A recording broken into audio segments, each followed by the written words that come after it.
नमस्कार दोस्तों, काफ़ी दिन बाद जो है आज एक वीडियो बना रहा हूँ क्रिकेट के ऊपर, जो कि वर्ल्ड कप से संबंधित है। मैंने जो है सेमीफाइनल में और ना ही फाइनल में किसी भी मैच में इंडिया की बैटिंग की तरफ से या किसी भी तरफ से वीडियो नहीं बनाया।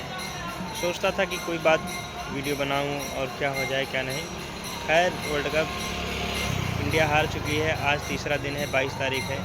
सोचा इसके बारे में दो शब्द कह दूँ। भारतीयों ने बहुत ही अच्छी परफॉर्मेंस की, जो कि जायज़ है। इस तरह की परफॉर्मेंस इतनी जल्दी होती नहीं है। इंडिया की हार सबसे बड़ी वजह जो रही मेरे हिसाब से, रोहित शर्मा, अगर किसी पैटर्न पर आप लगातार भरोसा कर रहे हैं, टीम वही खिला रहे हैं जो जीत रही है, उस पैटर्न पर बॉलिंग कराने में आपको क्या दिक्कत हो रही थी? आपने वर्ल्ड कप फाइनल का आखिरी दिन जो है बॉलिंग को चेंज किया। आप ये समझिए, सिराज जो कि आपके रेगुलर ओपनर बॉलर थे, सेकंड ओवर डाल रहे थे, उनसे आपने सेकंड ओवर नहीं डलवाया क्योंकि बुमराह को 15 रन पड़ चुके थे। तो मेरे हिसाब से ये रोहित शर्मा की कैप्टनसी की एक सबसे बड़ी गलती रही, क्योंकि इन स्विंगर जो कि लेफ्ट हैंडर के लिए इन स्विंगर अच्छी आती है, वो साबित हो सकती थी। बाकी और कोई बात नहीं, नॉर्मल सी चीज़ है। अब भाई दुख तो बहुत हुआ, इस कारण मैं तुरंत वीडियो नहीं बना सका कि क्या डालूँ क्या नहीं। बाकी भारत आज जिस हिसाब से खेला इस वर्ल्ड कप में, वो काबिल तारीफ़ है। पूरे वर्ल्ड कप में भारत की परफॉर्मेंस लगातार अच्छी रही। पहले मैच में ऑस्ट्रेलिया ने टफ कंपटीशन दिया था, लेकिन 2 रन पर 3 विकेट गिर गए थे। फिर सेम उसी तरह आखिरी मैच में हुआ, ऑस्ट्रेलिया ने भारत को कंपटीशन दिया और मैच जीत लिया। आप समझिए, ट्रेविस हेड ने जिस हिसाब से खेला है इस वर्ल्ड कप की फाइनल पारी में, वो माइंडसेट कैसा था ये आप देखकर समझ सकते हैं। और ऑस्ट्रेलिया द्वारा जिस हिसाब से बैटिंग की गई और फील्डिंग की गई, ये भी आप देखकर समझ सकते हैं कि किस हिसाब से उनका माइंडसेट किस हिसाब से था। मेन उनका माइंडसेट दिखा हमको इस मैच में उनकी बॉलिंग में, जो एक पूर्ण रूप से प्लान के तहत आए थे कि किस खिलाड़ी को किस तरह से बॉलिंग करनी है। रोहित शर्मा ने शुरुआत दी एग्रेसिवली और बहुत ही तगड़ी शुरुआत दी, जो कि जायज़ थी। कुछ लोग इस बात पर भी कमेंट कर रहे हैं कि भाई रोहित शर्मा को धीमा खेलना चाहिए था, आराम से खेलना चाहिए था। तो आराम से खेलने का नतीजा क्या हुआ? आपने देखा विराट कोहली का स्ट्राइक रेट कैसा रहा और उन्होंने कैसे खेला। फिर लोकेश राहुल ने 100 गेंदों से ज़्यादा खेल गए 65 रन बनाने में। तो ये सब चीज़ें होती रहती हैं। शायद वो धीमा खेलते तो 27 पे 47 जो मार कर गए, वो 60 बनाते और 80 गेंद खेल जाते। तो ये कहीं से भी जायज़ नहीं था कि भारत के लिए फ़ायदेमंद साबित होता। तो उन्होंने अपना काम बहुत ही अच्छे से किया। रोहित शर्मा ने इस वर्ल्ड कप में जिस हिसाब से बल्लेबाजी की, वो काबिल तारीफ़ है। एक कैप्टन क्या कर सकता है ये उन्होंने दिखाया, और एक लीडर क्या कर सकता है ये उन्होंने दिखाया। सारे फैसले सही रहे, लेकिन आखिरी समय पर जो मेन मैच का फैसला होता है, मेन मैच का दबाव होता है, उस पर आपने फैसले कुछ गलत कर दिए, जिसके कारण आपको हार का सामना करना पड़ा। भारत दूसरा सबसे बड़ा कारण रहा कि आप लगातार सूर्या को बैक कर रहे हैं, और सूर्य कुमार यादव या तो उनको आप पहले खिलाइए जहां उनकी जगह नहीं बन रही है। आप किस नंबर पे खिलाएंगे? आपने जडेजा को पहले खिला दिया। कई लोग कह रहे हैं कि जडेजा को पहले खिलाना जायज़ नहीं था, लेकिन उस जगह पे जायज़ था, क्योंकि सूर्य कुमार यादव लगातार हिट करने वाले बल्लेबाज हैं। तो आखिरी में भी आए तो कई और बाकी रह गए थे, लेकिन उन्होंने आज परफॉर्मेंस नहीं की। 26-27 गेंदों पर सिर्फ 14-15 रन बनाए। उनके बल्ले में आप लगातार 3 गेंदें देखिए, 3 गेंदें वो बैक मारने के चक्कर में सिर्फ पीछे एक शॉट आता है आपको, स्लोअर बाउंसर लगातार पड़ रही है, आप लगातार डाल रहे हैं और आप लगातार वही शॉट ट्राई कर रहे हैं। जब 2 पे नहीं पड़ा तो आप सामने खेल सकते हैं। आखिरी गेंद पर आप कुलदीप को स्ट्राइक दे रहे हैं। समझ में नहीं आ रहा है आप क्या करना चाहते थे। तो या तो उनकी टीम में जगह नहीं बन रही, या उनको सही से यूज नहीं किया जा रहा। तो इस बारे में सोचना होगा। आप आते ही ऑस्ट्रेलिया की टीम में उनको कप्तान भी बना दिए। भारत ने इस वर्ल्ड कप में जिस हिसाब से खेला है, बहुत ही अच्छा खेला है, लेकिन इससे उनकी एक पोल भी सामने आई है, खुली हुई है। कई लोग कह रहे हैं कि नरेंद्र मोदी स्टेडियम में आपको मैच नहीं कराना चाहिए था। क्यों नहीं कराना चाहिए था भाई? आप एक स्लो पिच पर, पहले आज से 10 साल 15 साल पहले सारी स्लो पिचेस होती थी, दायरे कम होते थे, आपको 2 नई गेंदें नहीं मिलती थी, और इसी स्विंगी वाली और स्लो वाली पिचेस पर हज़ारों रन सचिन तेंदुलकर, सौरव गांगुली, धोनी और युवराज सिंह जैसे महान खिलाड़ियों ने रन बनाए। आपको क्या हो जाता है जब आप हल्की सी भी टर्निंग ट्रैक या स्विंग वाली पिच या धीमी पिच देख लेते हैं। तो इसका मतलब है कि आपके अंदर बल्लेबाजी का सेंस ही नहीं है, आपको सिर्फ और सिर्फ 15 विकेट चाहिए। और फिर आप तुलना करोगे कि यार उन्होंने तो 100 शतक मार दिए, उन्होंने 50 शतक मार दिए। आज 100 मैचों में बाबर आजम 50 शतक मारे बैठे हैं, 20 शतक मारे बैठे हैं। क्विंटन डिकॉक 150 मैचों में 20 शतक मारे बैठे हैं। अब आप उनकी तुलना करोगे कि जिन उनके करियर में जब पॉन्टिंग ने 30 शतक मारने के लिए 350 मैच खेल गए, सचिन तेंदुलकर 450 मैचों में 50 शतक मारे हैं, 49 शतक मारे हैं। तो इनकी तुलना आप ऐसे थोड़ी नहीं कर सकते हो। पहले के समय में अब पाकिस्तान कितना भी कहे, सईद अनवर जैसा खिलाड़ी जो 20 शतक मार के रिटायर हो गया, क्या कभी बराबरी कर सकते हैं बाबर आजम? मान लीजिए उनसे अच्छा भी आप कह दें, तब भी उनकी बराबरी करना मुश्किल है, क्योंकि वो उन्होंने किस कंडीशन में किस हिसाब से कैसी बल्लेबाजी की है। आप देखिए उस समय उतने रन ही नहीं बनते थे, उस समय उतने शतक ही नहीं लगते थे। आप आज की जनरेशन के अनुसार अगर औसत निकाल के देखें कि पर इनिंग कितने शतक पड़ रहे हैं या कितने इनिंग में एक शतक पड़ रहा है, तो ये देखना होगा कि कितने इनिंग में एक शतक पड़ रहा है, उस अनुसार आप औसत निकालिए ना। उस अनुसार सचिन कई खिलाड़ियों से, अपने जनरेशन के जितने खिलाड़ी हैं, अगर आप टॉप 10 या टॉप 15 खिलाड़ी रखें तो उनसे लगभग 3 से 4 इनिंग कम में शतक मार रहे हैं। तो आप ये समझ सकते हैं कि कितने महान खिलाड़ी थे। शुरू के 78 मैच उन्होंने नॉन ओपनर और 6 नंबर, 7 नंबर, 5 नंबर पर बल्लेबाजी की। तो आप इससे सोच सकते हैं कि उनको मौका ही नहीं मिला, उन्होंने शतक ही नहीं मारा। तो किस हिसाब के माइंडसेट के खिलाड़ी हैं, आप ये भी बात समझ सकते हैं। तुलना की बात नहीं कर रहे हैं। हाँ, चेस मास्टर उस समय, सचिन के समय में आपको याद होगा 2000 के बाद कोई ऐसा खिलाड़ी नहीं था जो सचिन आउट होते ही चला जाता था। हाँ, 1-2 ऐसे मौके आए। एक द्रविड़ ने कैफ के साथ पाकिस्तान के खिलाफ 70 और 75 रन की पारी खेलकर मैच जिताई थी। युवराज सिंह और कैफ ने नेटवेस्ट सीरीज जिताई थी। लेकिन उसके सिवा कोई ऐसी पारी आप दिखा दीजिए जिसमें पिछले बल्लेबाजों ने जिताया हो। सचिन जब रन बनाते थे तभी मैच जीती थी। दूसरा चीज़ क्या है, जब धोनी आए 2004 के बाद 5, 6, 7 में जब सेकेंड इनिंग में भारत मैच जीतना शुरू किया, तो युवराज के साथ और सबके साथ धोनी की साझेदारी शुरू हुई। तब जाके हमने पाकिस्तान को और टीमों को हराया। तो आप तुलना ऐसे नहीं कर सकते हैं। तुलना ही करना है आपको तो देखिए 2011 वर्ल्ड कप में कोहली और सचिन दोनों थे। कोहली नंबर 4 पे बल्लेबाजी करने के लिए आए थे। कोहली का उस वर्ल्ड कप में पूरे सिर्फ 200 रन बनाए और सचिन टॉप स्कोरर रहे। यहाँ तक सहवाग ने पहले मैच में 175 रन की पारी खेली थी, तब भी उनके सचिन के बराबर नहीं पहुँच पाए। गंभीर फर्स्ट डाउन आते थे तब भी नहीं पहुँच पाए। युवराज सिंह 350 रन बनाए तब भी सचिन के बराबर नहीं पहुँच पाए। 400 से ज़्यादा रन सचिन ने बनाए। तो आप अंदाज़ा लगाइए कि जब सेम समय पर कोई खिलाड़ी अपने करियर के अंतिम पड़ाव पर हो, कोई अपने करियर के पीक पड़ाव पर हो, शुरुआती पड़ाव पर हो, तब भी अंतर दिखता है ना साफ साफ। तो आप कैसे तुलना कर सकते हैं कि कितना अंतर है? तो इससे ये पता चलता है कि सचिन वास्तव महान थे। उन्होंने उस समय 673 रन बनाए थे, जो 20 साल तक अटूट रहा था। आप समझिए उस समय कोई 500 रन भी नहीं बनाने की सोचता था वर्ल्ड कप में। तब उन्होंने 1996 में 500 से ज़्यादा रन और इस वर्ल्ड कप में 2003 में 500 से ज़्यादा रन बनाए। सचिन की तुलना आप नहीं कर सकते। आप सचिन की तुलना अगर करना ही चाहते हैं तो देखिए जेम्स एंडरसन जब तक उनके करियर का शुरू के 2010 से पहले तक कभी भी नंबर 1, नंबर 2 गेंदबाज नहीं बन पाए। जब सारे गेंदबाज शोएब अख्तर, ब्रेट ली और मैकग्राथ, मुथैया और अनिल कुंबले ये सब बॉलर चले गए, तब वो नंबर 1 गेंदबाज बन पाए। यहाँ तक डेल स्टेन के रहते हुए भी वो नंबर 1 गेंदबाज नहीं बन पाए। तो आप ये समझिए कि सचिन ने जिन गेंदबाजों का सामना किया किस क्राइटेरिया के रहे होंगे। और जेम्स एंडरसन को ये कोहली नहीं खेल पाते हैं। तो आप अंदाज़ा लगाइए कि किस माइंडसेट के खिलाड़ी रहे होंगे सचिन तेंदुलकर या कोई जो उस ज़माने के थे। आप अगर आज की तुलना करते हैं तो आज की तुलना के अनुसार जो है सचिन तेंदुलकर की एवरेज तो सिर्फ 45 की है, और यहाँ डेविड मिलर जैसा खिलाड़ी 42 के एवरेज से खेल रहा है। बाबर आजम 60 के करीब के औसत से खेल रहे हैं, 55 के औसत से, कोहली 57 के औसत से, और जो रूट केन विलियमसन, कई खिलाड़ी यहाँ तक रहमानुल्लाह गुरबाज और इब्राहिम जदरान जैसे खिलाड़ी 40 के और जदरान 50 के औसत से खेलने वाले खिलाड़ी। तो क्या वो सचिन से महान हो गए? तो औसत और ये सब चीज़ें नहीं कहीं मायने रखती हैं। 20-30 मैचों में 5-5 शतक मार दिए हैं। उस ज़माने में करियर ख़त्म हो जाता था 5 शतक मारने के लिए। आप तुलना नहीं कर सकते।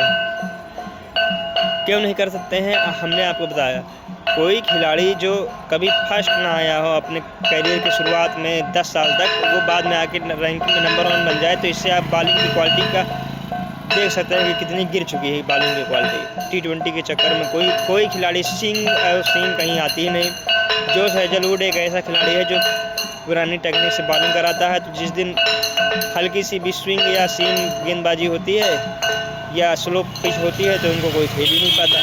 तो आप इस बात का अंदाज़ा लगा सकते हैं कि किस हिसाब से उन्होंने किसको खेला है, क्या नहीं खेला है। तो तुलना कहीं बनती नहीं है, और मैं कभी मानूंगा ही नहीं सचिन तेंदुलकर से महान खिलाड़ी विराट कोहली। हाँ, सचिन तेंदुलकर की तुलना ऐसे कर सकते हैं आप कि सचिन आउट इंडिया हार जाती थी, कोहली आउट तो आपके पास कई ऑप्शन बचे हुए हैं, तो इससे आप अंदाज़ा लगा सकते हैं। बाकी रही वर्ल्ड कप की बात, पूरे वर्ल्ड कप में हाँ उन्होंने बहुत अच्छा खेला है, बहुत अच्छा उन्होंने परफॉर्म किया है, जो कि सबसे बड़ी चीज़ रही है, सबसे अच्छी चीज़ रही है।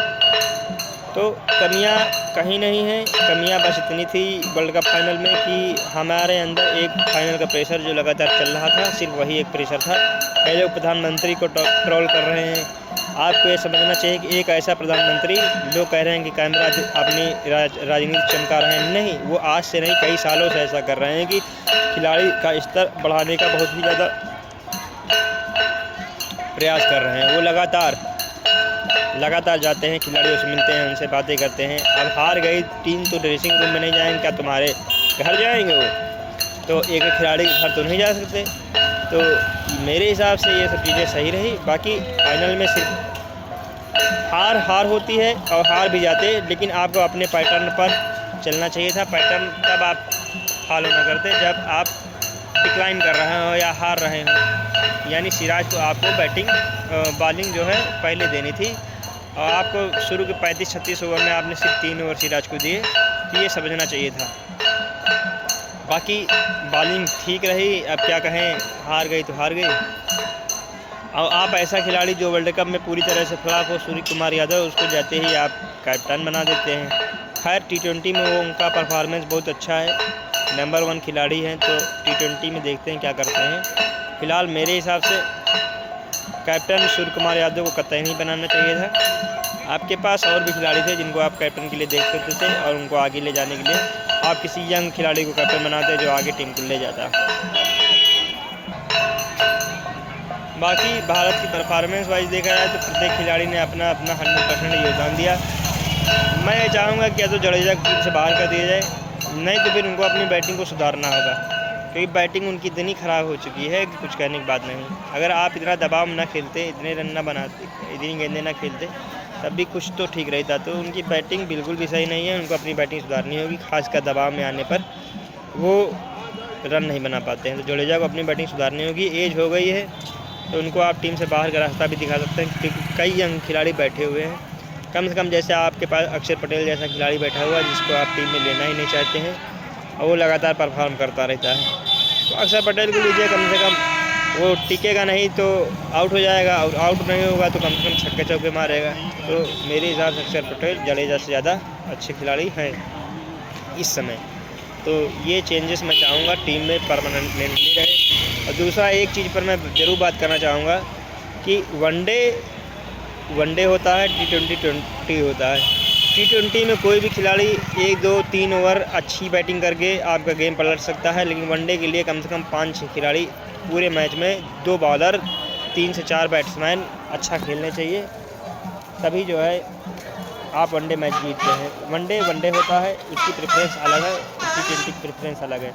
मैं चाहूँगा अभी कि आप वनडे को कम से कम सपोर्ट करें। जिस हिसाब से इस बार वर्ल्ड कप में सपोर्ट मिला है लोगों का, 5-5 करोड़ लोगों ने एक साथ मैच देखे हैं, तो ये बहुत ही अच्छी चीज़ है कि वनडे को सपोर्ट मिल रहा है, और मिलना भी चाहिए, क्योंकि क्वालिटी होती है। तो आप समझ सकते हैं मैं कहना क्या चाहता हूँ। बाकी रही और बातें, तो ये ज़रूरी है कि T20 आगे बढ़े, सब कुछ ठीक है, लेकिन वनडे को एक हिसाब से ऐसा मौका मिलना चाहिए कि साल में कम से कम 15 से 20 वनडे मैच कराए जाए प्रत्येक टीम के लिए। T20 अगर आप देखना भी चाहते हैं तो T20 को इस हिसाब से ना देखिए कि इसमें कोई स्किल या कुछ डेवलपमेंट हो रही। T20 is nothing like enjoyment. It's मतलब आप कह सकते हैं सिर्फ और सिर्फ इंजॉयमेंट है और कुछ नहीं। T20 का मतलब है आप बाउंड्रीज़ को इतनी छोटी कर दी हैं। जैसे आप तुलना करते हैं कि यार हमने तो 50 छक्के मार दिए, 30 छक्के मार दिए, 20 छक्के मार दिए, एक मैच में 15 छक्के पड़ रहे हैं। आपको याद होगा कि पहले के समय में जब धोनी आया था तो 3 छक्के 4 छक्के अगर किसी मैच में मार देता था तो लगता था 4 छक्के मार दिए। आज 14 छक्के पड़ जाते हैं, हम सब सोचते नहीं। उसका कारण यह है कि बाउंड्री इतनी छोटी है। आप 80-85 मीटर, 85 मीटर की, 82-83 मीटर की स्ट्रेट बाउंड्री रखिए, देखते हैं कौन खिलाड़ी हर गेंद पे इस तरह से मारता है। जब आप 85 मीटर की स्ट्रेट बाउंड्री रखेंगे तो बैक की बाउंड्री 65 मीटर की होगी, तो देखते हैं कौन खिलाड़ी अपने हिसाब से स्कूप और ये सब मारता है। साइड की 65-70 मीटर की जब हो जाएगी तो हर चीज़ का एक समय है। बैटे चेंज हो गए हैं, इतने अच्छे बैट आ गए हैं कि छुआइए छक्का जा रहा है, बॉलर बाउंसर करा ही नहीं पा रहा है। आज से 15 साल पहले जो राहुल शर्मा बाउंसर को खेलते हैं तो सीधा स्ट्रेट मारते हैं और पार गिराते हैं, तो आप बहुत अच्छा मानते हैं कि वो तो छक्का मार देते हैं। लेकिन आज बैट इतने अच्छे आ गए हैं। रिकी पॉन्टिंग जो कि one of the best batter रहे हैं शॉर्ट बॉल के, वो छक्का कभी कभी मारते थे, वो गेंद को पुल करते थे और गेंद जो है चौके के लिए निकलती थी। गेंद बाउंड्री बड़ी होती थी, दूसरा वो गैप पे मारते थे। तो कहने का मतलब जब बाउंड्री बड़ी होगी और उस तरह की क्वालिटी की बैट रहेंगे जिस हिसाब से पुराने समय के, तो आपका भी मनोबल ऐसा होगा कि कहीं टंग ना जाए। अब छोटी बाउंड्री सबको पता है कि छुआ छक्का मारेंगे। फखर जमान जैसे खिलाड़ी ने कहा कि भाई इतनी छोटी बाउंड्री जब मुझे पता है कि बल्ले में गेंद आएगी तो 6 रन जाएगी। तो आप उस समय की इस समय से तुलना नहीं कर सकते। Sachin is the greatest of all time and Kohli is a generational talent. यानी 2010 के बाद के टैलेंटों में कोहली सही है।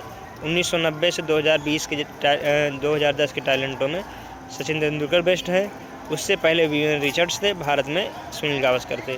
ये सब चीज़ें हैं क्राइटेरिया। अगर आपको ज़्यादा देखना हो तो मेरी वीडियो कंपैरिजन की रखी हुई है, उसमें भी आप कुछ चीज़ें देख सकते हैं कि किस हिसाब से सचिन तेंदुलकर है, किस हिसाब से क्या है। मैंने बताया कई खिलाड़ी ऐसे हैं जो आज के ज़माने में मुशफिकुर रहीम 38 के एवरेज से, साकिब अल हसन 38 के एवरेज से खेल रहे हैं, तो क्या है सहवाग से बड़े बल्लेबाज हो गए, युवराज से बड़े बल्लेबाज हो गए जिनका करियर 37 के 35 के एवरेज पे ख़त्म हो गया। स्टीफन फ्लेमिंग से बड़े बल्लेबाज हो गए। नजीबुल्लाह जादरान, वो इब्राहिम जादरान 50 के औसत से खेल रहा था, उनसे बड़ा बल्लेबाज हो गए। नहीं, कई चीज़ें ऐसी होती हैं क्योंकि अब सब रन बन रहा है। एक वर्ल्ड कप में लगातार 4-4 शतक पड़ रहे हैं, 4-4 शतक एक वर्ल्ड कप में पड़ जा रहे हैं। एक वर्ल्ड कप में क्या 10वें वर्ल्ड कप में जो है कई वर्ल्ड कप के कई मैचेस में एक शतक नहीं बनने को आता है। तो आप समझिए किस क्राइटेरिया में हम जा रहे हैं।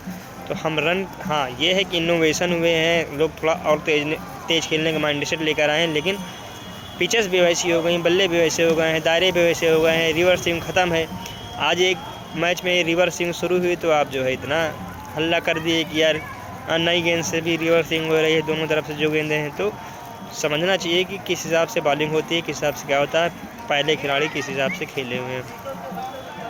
बाकी थोड़ा सा दुख तो हुआ ही है जो हम ऐसा सोच रहे हैं, जो हमने वीडियो भी नहीं बनाई। बहुत ही दुख हुआ है इस बात को लेकर कि भारत मैच हार गया। एक मामला सामने आया है कि किसी खिलाड़ी ने किसी लड़के ने जो है आत्महत्या भी कर ली भारत की हार की वजह से। तो हम ये कहेंगे कि ये सब खिलाड़ी अपने लिए खेलते हैं, देश के लिए भी खेलते हैं, लेकिन पहले वो अपने लिए खेलते हैं। तो आप कम से कम इतना हतोत्साहित ना हो जाएं कि हार गए। आपके पास और स्पोर्ट है जिसमें खुशी होने के पल हैं। आप क्रिकेट को छोड़कर फुटबॉल, हॉकी, अन्य चीज़ों में भी आप जा सकते हैं, देख सकते हैं, खुशी होने का मौका मिल सकता है। और अगर खुश होना ही है और कुछ देखना हो तो नीरज चोपड़ा को आप देखिए जो मेडल पे मेडल ला रहे हैं। लेकिन ऐसी चीज़ें ना करें। ज़िंदगी बहुत अच्छी है, ऐसा कभी नहीं करना चाहिए। दुख आते हैं, दुख जाते हैं, सब कुछ होता है, ज़िंदगी चलायमान होती है। तो आप कभी माइंड में भी दुख को ना आने दें, धीरे धीरे बढ़ते रहें।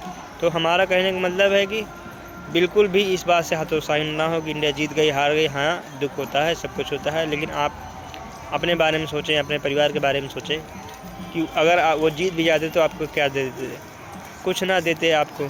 तो जैसे मैं बहुत बड़ा धोनी का समर्थक हूँ, लेकिन वो हमको क्या दे देंगे, कभी नहीं देंगे कुछ। यहाँ तक हमको नहीं लगता कि इतना बड़ा समर्थक कोई होगा, इतनी नॉलेज उनके बारे में रखता होगा, लेकिन क्या मतलब इस चीज़ से कि क्या वो करते हैं क्या नहीं करते, क्योंकि हमको 1 रुपये उनसे नहीं मिलना है, कुछ नहीं करना, तो हम उनके लिए जान क्यों दें। तो वही चीज़ है। तो बाकी तो ठीक है, सब कुछ है, लेकिन इसमें अगर अप्रिशिएट करना होगा तो मैं रोहित शर्मा को सबसे ज़्यादा अप्रिशिएट करूँगा और मोहम्मद शमी को दूसरे नंबर पर। अगर मुझे पूरी टीम में इस बार गाली देने को होगा या किसी को सबसे कम अप्रिशिएट करना होगा तो मैं जडेजा को सबसे कम अप्रिशिएट करूँगा, क्योंकि उनकी इंटेंट बैटिंग में बहुत ही घटिया रही। तो ये चीज़ें थी जो हम बताना चाहते थे, समझना चाहते थे। बाकी देखते हैं ऑस्ट्रेलिया के खिलाफ T20 में क्या होता है, ये भी देखने वाली चीज़ होगी। तो तुलना आप ऐसे नहीं कर सकते, तुलना होती है। बाकी आपको किसी चीज़ पर तुलना करनी होगी तो विधिवत मैं तुलना करके डालूँगा। सचिन और कोहली पर शतकों की तुलना तो नहीं की, लेकिन मैंने उनके विधिवत तुलना करके एक वीडियो बनाया हुआ है। तो आप सब जाके देखिए, उसको कम से कम लाइक करिए, शेयर करिए, सब्सक्राइब करिए, और वीडियो अच्छी लगे तो उसको आगे फॉरवर्ड भी किया करिए, क्योंकि ऐसी कंटेंट, ऐसी जानकारी मैं दूंगा अगर समय मिला तो, जो आपको देखकर अच्छा लगेगा।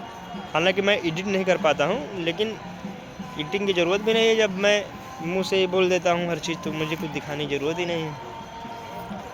तो बाकी हर चीज़ ठीक रही। भारत का वो दिन ही ख़राब था।